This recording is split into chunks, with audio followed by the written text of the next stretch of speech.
வந்து வரும் சட்டமன்ற தேர்தலில் நீங்க எவ்வளவு சீட்டு கேட்க போறீங்க? தொடர்ந்து என்டிஏ கூட்டணியில் இருப்பீங்களா? அதிமுக போனதுக்கு அப்புறம் எப்படி சார் உங்களுடைய நிலைப்பாடு எப்படி இருக்கும்? உங்களுக்கு நல்லா தெரியும், கடந்த ஒரு வருடமாக நான் சொல்லிட்டு வரேன், திமுகங்கிற அந்த தீய சக்தி கூட்டணியை வீழ்த்தணும்னா தேசிய ஜனநாயக கூட்டணி இன்னும் பலப்பெறணும். அதுக்காக அம்மாவின் தொண்டர்கள் எந்த கட்சியில் இருந்தாலும் எல்லாரும் ஓர் அணியில இணைந்து தேசிய ஜனநாயக கூட்டணிக்கு வலு சேர்க்கணும்னு சொன்னேன். அதுதான் இப்ப நடந்திருக்கு. அது மாத்திரம் இல்ல, இன்னும் மற்ற கட்சிகள் திமுகங்கிற இந்த தீய சக்தியின் ஆட்சியை, மக்கள் விரோத ஆட்சியை முடிவு கொண்டு வர எந்த கட்சிகள் எல்லாம் அதுக்காக முனைப்போடு இருக்கிறார்களோ அவர்கள் அனைவரும் எங்கள் கூட்டணியை ஆதரிக்க வேண்டும் சொன்ன, அதுவும் விரைவில் நடக்கும் என்ற நம்பிக்கை இருக்கு. தேர்தல் நேரத்தில் எங்கள் நிர்வாகிகள், தொண்டர்கள் இவர்கள் விருப்பத்திற்கேற்ப எங்கெல்லாம் எங்களுக்கு நல்ல வேட்பாளர்கள் இருக்கிறார்களோ அவர்களுக்கு கூட்டணியிலே உறுதியாக நாங்கள்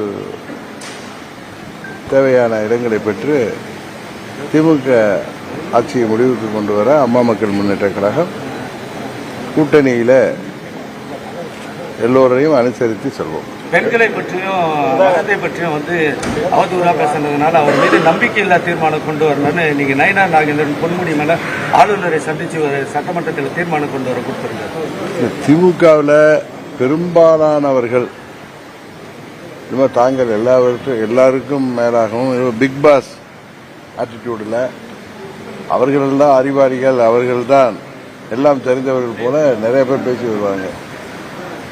அது திரு கருணாநிதி அவர்கள் காலம் தொட்டு தொடர்ந்து வருவது உங்களுக்கு தெரியும். அவர்கள் யாரையும் மதிப்பதில்லை, குறிப்பாக பெண்களை சமமாக மதிப்பதில்லை. பெண்களை சிலேடையாக அவர்கள் எப்படியெல்லாம் பேசுவார்கள் அந்த தவில் புலமை வைத்து என்று உங்களுக்கு தெரியும். திரு கருணாநிதி அவர்கள் காலத்திலிருந்து அவர் சட்டமன்றத்தில் அப்பொழுது எதிர்க்கட்சி தலைவராக இருந்த மறைந்த காங்கிரஸ் கட்சியின் தலைவர் அவர்களை எல்லாம் எப்படியெல்லாம் பேசினார் என்பது உங்களுக்கு தெரியும். அதுபோல அம்மா அவர்களை சட்டமன்றத்தில் எப்படி எல்லாரும் அடித்து துன்புறுத்தினார்கள் என்பது தெரியும். அவர்களுக்கு வரும் தேர்தல்களிலே தமிழ்நாட்டிலே உள்ள தாய்மார்களும் தமிழ்நாட்டிலே உள்ள அனைத்து தரப்பு மக்களும் அவர்களுக்கு சரியான பாடம் புகட்டுவார்கள் என்பது உறுதியாகி வருகிறது. தமிழகத்தில் தொடர்ந்து படுகொலைகள் நடைபெற்று வருது. அதுக்கான குற்றவாளிகளை கைது செய்து விட்டு என்கவுண்டர் என்ற ஒரு ஆயுதத்தை காவல்துறை கையில் இருக்குது. இந்த மனித உரிமை மீறலை எப்படி நீங்க பாக்குறீங்க சார்? கைது பண்றது தானே, கைது பண்ணி தண்டனை வாங்கி கொடுக்கணும். ஆனா என்கவுண்டர் ஒரு தீர்வாயிடுமா சார்? சில நேரங்களில் சில குற்றவாளிகள் அல்லது குற்றம் சாட்டப்பட்டவர்கள் காவல்துறையே தாக்குகின்ற பொழுது அவர்கள் தற்காப்புக்காக இது போன்ற நடவடிக்கை ஈடுபடுகின்ற சூழ்நிலை ஏற்படுகிறது. அதை நான் நியாயப்படுத்தவில்லை. அதே நேரத்தில் காவல்துறை தனது கடமையை செய்ய வேண்டும், அதே மனித உரிமை மீறல் இல்லாமல் செய்ய வேண்டும் என்பது எல்லோருடைய எதிர்பார்ப்பு. பாஜகவோட கூட்டணியே சேர மாட்டேன் நான் அப்படின்னு பகிரங்கமா அறிவிச்ச எடப்பாடி பழனிசாமி இப்பொழுது வந்து பாஜகவோட கை கோர்த்திருக்கிறாரு. அவருடைய வார்த்தைகள் எப்படி பாக்குறீங்க சார்? ஏற்கனவே 2021 வரை பாரதிய ஜனதா கட்சியோடு கூட்டணி வைத்தவர் தான் அவரு. அரசியலில் சில சூழ்நிலையில் அதுபோன்று உணர்ச்சி வசப்பட்டு பேசுவதை எல்லாம் திரும்ப பெற்று கூட்டணிக்கு வர வேண்டிய யதார்த்தம் தமிழ்நாட்டு மக்களின் நலனை கருதி, கட்சியின் நலனை கருதி பல தலைவர்கள் எடுக்க வேண்டிய கட்டாயம் ஏற்பட்டிருக்கிறது. அதே போல்தான் இதையும் பார்க்கணும். மேடம் சசிகலாவையும் ஓபிஎஸ் ஐயாவையும் அதிமுகவுக்குள்ள சேர்க்கிறத பற்றி அமித்ஷா நேரடியாவே சொல்றாரு. அதிமுகவின் உள்கட்சி விவகாரங்கள தலையிட எப்பொழுதுமே எந்த ஒரு கட்சியும் அடுத்த கட்சியோட உள்கட்சி விவகாரத்தில் தலையிட மாட்டார்கள், தலையிட முடியாது, தலையிடக்கூடாது என்பதுதான் ஜனநாயகத்தில் ஒரு சரியான நடைமுறையா இருக்கு. அதுதான் திரு மாண்புமிகு அமித்ஷா அவர்கள் சொல்லியிருக்கிறார். இல்ல, திரு பன்னீர்செல்வம் அவர்கள் ஏற்கனவே 24 தேர்தலில், பாராளுமன்ற தேர்தலில் மோடி அவர்கள் வெற்றி பெற வேண்டும், மோடி அவர்கள் மீண்டும் பிரதமராவது அவசியம் என்பதற்காக அந்த கூட்டணியில் இருப்பவர். அதனால திரு அமித்ஷா அவர்கள் பன்னீர்செல்வம் அவர்களை கைவிட்டு விட்டார் என்று அதாவது பொருள்பட நினைத்தால் அது நயினார் நாகேந்திரன் அவர்கள் கிளியரா அதுக்கு பதில் சொல்லியிருக்கார். தமிழ்நாடு பாரதிய ஜனதா கட்சியின் தலைவர் நண்பர் நயினார் நாகேந்திரன் உங்க கேள்விகளுக்கு எல்லாம் பதில் சொல்லிட்டாரு. ஒரே மேடையில் இருப்பாங்களா? இதெல்லாம் தேர்தல் நேரத்தில் இதெல்லாம் கேட்க வேண்டிய கேள்வி எல்லாம் இந்த நேரத்தில் கேட்குறீங்க. இன்னும் அண்ணாமலையினுடைய மாற்றமோ நயினார் நாகேந்திரனுடைய புது நியமனமோ தமிழக பாஜக அரசியல் வட்டாரத்தில் நீங்க கூட்டணியில் இருக்கிறதுனால எந்த அளவுக்கு அது வெற்றி அடைகின்ற மாதிரி? இல்ல அதாவது பொதுவாக கடந்த 3 ஆண்டுகளில நண்பர் அண்ணாமலை அவர்களின் செயல்பாடு மிகவும் சிறப்பாக இருந்தது. திமுகவிற்கு சிம்ம சொப்பனமாக விளங்கினார். புதிய தலைவராக தேர்ந்தெடுக்கப்பட்டிருக்கிற நண்பர் நயினார் நாகேந்திரன் அவர்களே சொல்லியிருக்கிறார்கள், திரு அண்ணாமலை அவர்களையும் பாரதிய ஜனதா கட்சியையும் இருந்து யாராலும் உரம் கட்ட முடியாது. அவருடைய செயல்பாடு சிறப்பானது. அவர் எங்களது சொத்து என்று சொல்லியிருக்கார். அதிலே உங்களுக்கு பதில் இருக்கிறது. உடனடியாக ஆன்மீக பயணம் மேற்கொண்டிருக்காரு அண்ணாமலை. முன்னெடுக்கிற அரசியலா இருக்குமா சார்? என்னங்க ஜெயலலிதாவை முன்னெடுக்கிற அரசியலா இருக்குமா உங்களோட நகர்வுகளோ அதிமுகவோ? அமித்ஷா முன்னெடுக்கிற அரசியலா இருக்குமா வருங்காலத்துல? நாங்களெல்லாம் அம்மாவுடைய தொண்டர்கள். அம்மாவை பார்த்து அம்மாவிடம் அரசியல் பயின்றவர்கள். என்றைக்குமே எங்கள் அரசியல் அம்மாவை முன்னெடுத்து தான் இருக்கும். அம்மாவின் லட்சியங்களையும் கொள்கைகளையும் தொடர்ந்து அடுத்த நூற்றாண்டுக்கு கொண்டு செல்கின்ற கருவியாக அம்மா மக்கள் முன்னேற்ற கழகம் செயல்பட்டு வருகிறது. எதுங்க?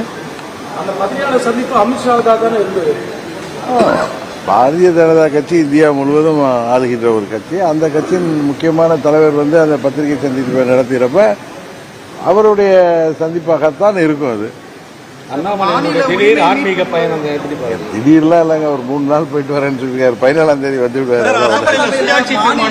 மாநில உரிமை மீட்புக்குழு அமைச்சிருக்கிறாங்களா சார்?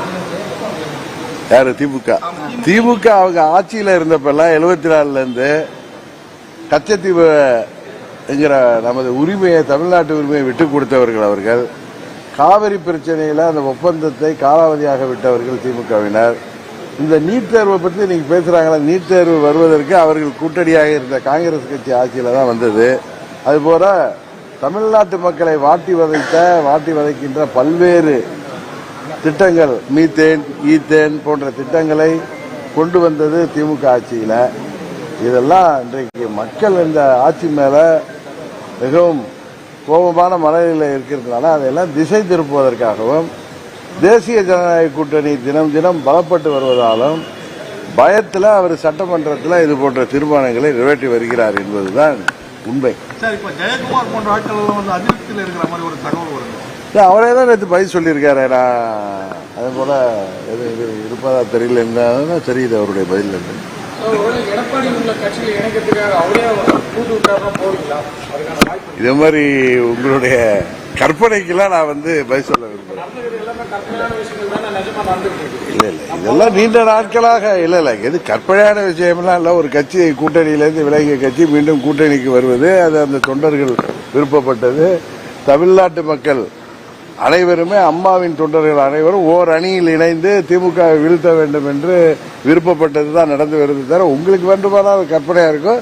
நீங்க இப்ப கேட்ட கேள்வியை தான் நான் கற்பனை, இது போன்ற அனுமானங்களுக்கெல்லாம் நான் பதில் சொல்ல முடியாது. ரோகி எடப்பாடி கையில அதிமுக இருக்கிற வரைக்கும் அது வீழ்ச்சி அடையும் சொல்லிட்டு நீங்களே ஒரு பேட்டியில சொல்லிருக்கீங்க. ஆமா, இப்போ தற்போதைய அவர் அந்த கட்சி அழிந்து விடாமல் காப்பாற்றுகின்ற முயற்சியாக இன்றைக்கு தேசிய ஜனநாயக கூட்டணியில் வந்திருக்காரு. அதையும் நம்ம தானே சொல்ல முடியும்.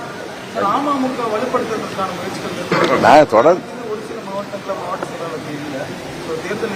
மாவட்ட செயலாளர் இல்லையா இதெல்லாம் இப்ப நீங்க வேலூர் மாவட்டத்தை சொல்றீங்க. அது எங்களது மண்டல பொறுப்பாளர் பார்த்திபன் நல்ல அனுபவம் உள்ளவர். அம்மா அவர்கள் காலத்திலிருந்து அவர்கள் குடும்பமே புரட்சித் தலைவர் காலத்திலிருந்து நமது இயக்கத்திற்காக பாடுபடுவாங்க. அவரே அந்த மாவட்ட பொறுப்பெடுத்து பார்க்கிறார். அதெல்லாம் வெறும் அதாவது நம்ம ஊர்லலாம் பொதுவா ஆஞ்சியோகிராம் எடுத்தாங்கன்னா ஒன்று என்ன நினைப்பாங்க, ஒன்று நெஞ்சு வலி இருக்கு, இல்லை நெஞ்சு வலி வந்திருக்கணும், இல்லாட்டி ஏதாவது இதயத்தில் ஏதாவது ஹார்ட் ப்ராப்ளம் இருக்குன்னு நினைப்பாங்க. ரெண்டுமே இல்லை. ரெண்டு வராமல் இருப்பதற்காக முன்னெச்சரிக்கையாக நான் போய் ஆஞ்சியோகிராம் எடுத்தேன். கடவுள் கிருபையாலும் உங்களுடைய வாழ்த்துக்களாலும் 100% எனது இதயம் நன்றாக இருக்குதுன்னு அப்போலோ டாக்டர்கள் எனக்கு அன்றைக்கு ஆஞ்சியோகிராம் பார்த்து சொல்லியிருக்காங்க. அதான் நான் உடனே கிளம்பி இங்கெல்லாம் வந்திருக்கேன். பாமகவோட உட்கட்சி பூசல் வந்து உங்களோட கூட்டணிக்கு ஏதாவது பலன் பார்க்கணுமா? இல்லை, அது அவர்களுக்குள்ள அது திரு அன்புமணி அவர்கள் தான் இன்னைக்கு வெளிப்படையாக பேட்டியிலே சொல்லியிருக்காங்களே, நாங்கள் எங்கள் கட்சி பிரச்சனை நாங்களே பேசி தீர்த்துக்குவோன்னு. இது மாதிரி ஒரு கட்சியில் இது மாதிரி சில சமயங்களில் சில சலசலப்புகள் வரும். அது அவர்களே பேசி அந்த கட்சியின் நலன் கருதி, அவர்கள் தமிழ்நாட்டு நலன் கருதி அவர்கள் அவரை அதை சரி செய்வார்கள். ஒரு குடும்பம்னு இருந்தால் இது போன்ற பிரச்சனைகள்லாம் வரும், அதை அவங்களே சரி பண்ணிக்குவாங்க. Thank you sir.